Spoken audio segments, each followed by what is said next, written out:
Okay, everybody, I feel like I should definitely be doing a part two to my initial video about the Veronica and Candace team up because I feel like the first time I recorded a video, it wasn't a bad video per se. I feel like that video I did was more about explaining why the Veronica and Candace team up explains Veronica or justifying Veronica not being killed off in the season finale. This one is actually me just talking about the facts that there are a lot of loose ends that these two can like take down together, because again in my last video I talked about how these two put together could definitely overcome almost any obstacle thrown their way. But there are a lot more questions to be asked about if these two team up, how would that affect, their relationship or interaction with other characters? Now, I'm talking about, like Charles and Oscar and Jeffrey, because you think of it this way, Jeffrey thinks that he killed Quincy. However, that's not the case. His actions indirectly led to Quincy being, well, dead. But remember that he, quote unquote, came back to life and was begging Candace to call the 911 so somebody can come out there and take him to the hospital, because he said that he had, if I'm not mistaken, didn't he say he had the medicine for Quincy Jr.'s was it lupus, the disease he had?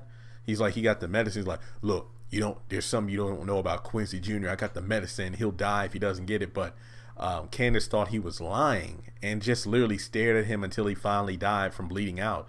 So yes, Jeffrey's action did lead to his death, but remember that Candace was the one that could have extended an olive branch and helped him out to save her son, well, from the disease, not so much Warlock.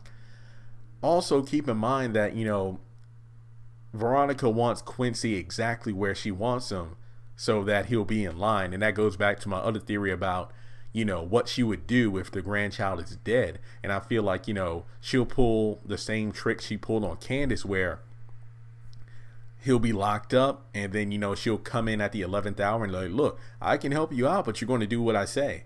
And then he'll agree. But I feel like, given the fact that, she allowed Quincy to beat up Jeffrey, I feel like she'll pull a Jim Cryer, if you will, and let Jeffrey stay in there, experience the prison life, and then say, you know what, this is what you have to look forward to unless you do what I say. So you can either get out of this jail cell, marry this girl, have this baby like I want you to, and live the lifestyle I want, and you'll be free to go. Or you can just stay in here and continue getting the treatment that you've been getting, only 10 times as worse. And knowing Veronica, she can probably pull the strings to make things 1,000 times worse for Jeffrey if she wanted to. Now that's kind of covering the Jeffrey aspect of it.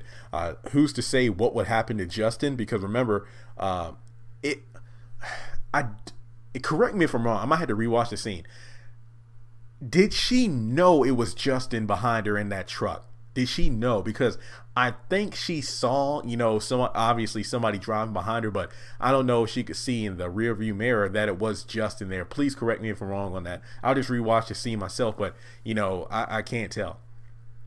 Something other people have been pointing out is maybe Melissa plotted with Justin in order to, have a stage to crash. That, and because it goes back to, what was it? Melissa knowing about Justin, in the sense that, she even told Jeffrey, look, go to him. You can take my car. Your mom's going to be asleep within the next hour. So it could be her way of, you know what? I asked Jeffrey to kill his mom with me, but you know what? He said he wasn't going to do it.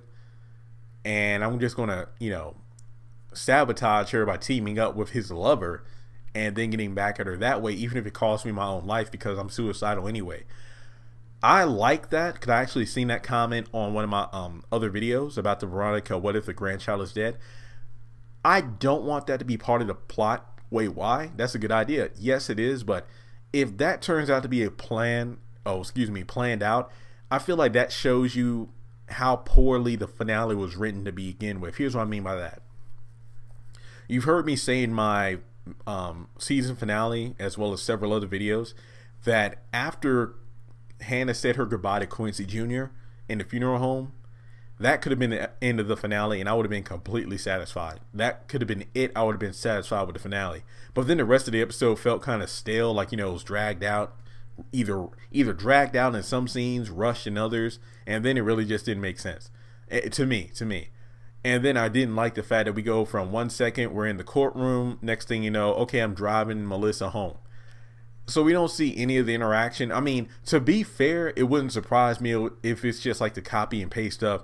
Okay, Veronica goes to the hospital, threatens, talks to the doctors to find out about the baby, then threatens Melissa, drives her home, chastises her some more, then that's it. However, we don't see any, all we get of Melissa is, her taking the hanger out and then, trying to, do what she did.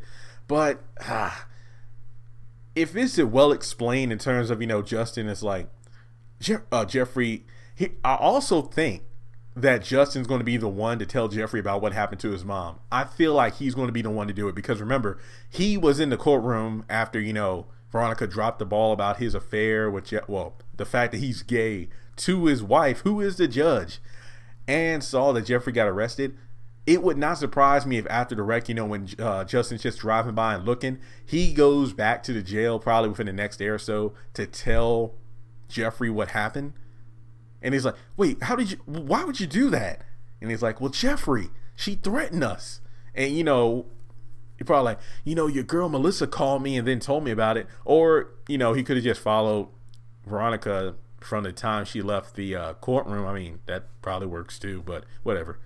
Now, keep in mind that the reason I like Justin, I mean, this is the first time I'm ever saying this, but he's actually one of the first, if only, people to hold up to his word. The first to like talk down to Veronica when she's talking down to him, and actually mean it's like, look, you don't get on my bad side. It's like, oh, what are you going to do, girl? And then she remember how she talked to Lana like he was trash, and he tried to sabotage her at the press conference about gay rights, but she literally killed it.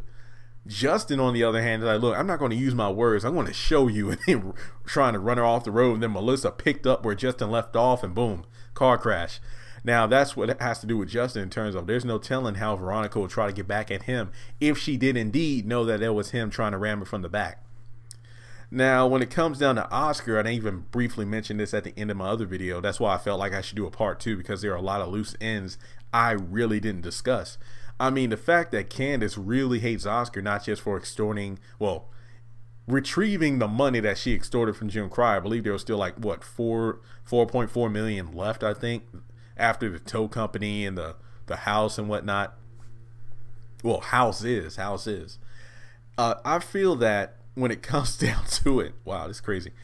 I think that either Candace would just let it go because, there are bigger fish to fry. Or she could just say, you know what, I want to get that son of a bitch too, just like David. Remember that he was like, look, let's work together, but then he fooled her with the fake money, and that was a good move. And he's like, oh no, you tried to blackmail him, you're no good to me. And that's when she started screaming and all, and that's when you can really tell that things were falling apart from Candace. Like, she's literally cutting or burning the bridges that she needs in order to make it. So Oscar, I mean, at this point, his only main role right now is the fact that he's trying to get the money from Wyatt to give to Jim and Catherine because they know his self-destructive tendencies. So him having all that money is not a good thing. However, I am glad to see that he is getting clean now. So hopefully things will work out for the best with him. And if anything, Wyatt is one of Wyatt is one of the characters I really want to see evolve in the next season. Now we get to the last character I want to discuss in this one. Again, it's just interesting. I feel like Charles is going to be the wild card in the deck here. If there's anything that can bust up the team of Veronica and Candace, I feel like it could be Charles. Now, here's what I mean by this. If Veronica ever finds out, that Candace has her grip on Charles, and that's the thing about it, that Candace is so preoccupied with all the other things going on in her life, she doesn't even care about the whole Charles thing for right now. I feel like he's going to come back. There's no way they're going to pull up Byron or the detective from season 1 where they're going to just randomly write him off the show. The fact that he's been in the show for the past season or last half season, whatever, and the fact that he's most likely going to win the White House, there's no way you're going to get rid of a character like that. I feel like he might come back to town and then Veronica will just see what's going on here and then put the clues together about the whole Secret Service. And the fact that, Benny was talking about it. And she even said, like, look, I know you're accusing me of setting you up, but even I don't have the power to, involve Secret Service. I feel like Veronica will see that as an opportunity, and then Candace will either work with her. It's like, you know what, this is an opportunity, I'm going to jump on it. Or Candace will be like, you know what, screw you, I don't need you anymore. I have the guy who's going to be in the White House, and then by getting that power, I'm going to be far more powerful than you. That's where I feel the downfall is going to come. Charles is going to be that wild card that's going to be thrown in the deck, and it's going to throw those two out of whack, out of sync. Because yes, you could say that those two are teaming up to take down David, and even after that's finished, you know, Veronica's like, we might have to do this again sometime, maybe, whatever. But I feel like Charles is going to be that one. And again, this goes back to the comic book nerd in me. You can think about all the times that, you know, like the Justice League goes up against the Injustice League. You know, for those who don't read comics, you know how the Justice League is what? Like Batman, Flash, Superman, Wonder Woman, Green Lantern, and the rest of them. And then when they have their villains team up, like the Joker, Lex Luthor, Bizarro, Scarecrow, Reverse Flash, and again, just throwing things out there, Legion of Doom. And they end up beating the crap out of the bad guys. They end up achieving their goal or on the brink of victory. But then there's that one guy who stabs the other guy in the back because, you know, those people who are sociopaths, psychotic and whatnot, they cannot work as a team. It's like for a 30-page comic book, for the first 27 pages, they got their act together, they're whooping butt. But then those last 3 pages, that's when everything falls apart. That's what I feel like will happen with Veronica and Candace. I feel, and I'm calling it now, I feel like Charles is going to be that one wild card that's going to throw those two out of whack. And Veronica might give very sage advice, like Oscar was trying to give her, like, look, this is something that's going to take a while. If you play the patience game, if you extend your plot, if you work out things for the next few years, you could be the first lady. You can achieve way more than these thugs and governors and, you know, like street level politics. This is the White House we're talking about here. The long-term game, but Candace doesn't want that. But then Veronica, I think she even told Candace this to her face one time, like, you think you're rich. You're not rich. That's not wealth. I think she was talking about when it came to, you know, millions of dollars and whatnot, like these rappers and athletes, they aren't rich. Yeah, they're rich, if you will, in terms of they have a few $1 million, but that doesn't acquire wealth because you're blowing the money on all these cars and women and houses and whatnot. And that's just, that's great. I just love it when a character like that, in her Ice Queen ways, offers sage advice. It reminds me of when Warlock and Jim were side by side in the jail. And, you know, man, you're just saying that because you're white. And it's like, I'm black. You know, my opportunities are limited. And then that's when Jim was like, that's bull crap. If you don't like the cards that you've been dealt in life, then try to get new ones. Just keep on playing the game. And that was just really good advice in terms of don't let what life has dealt you dictate the lifestyle you live. If you want something, you work hard for it and you move to the next level.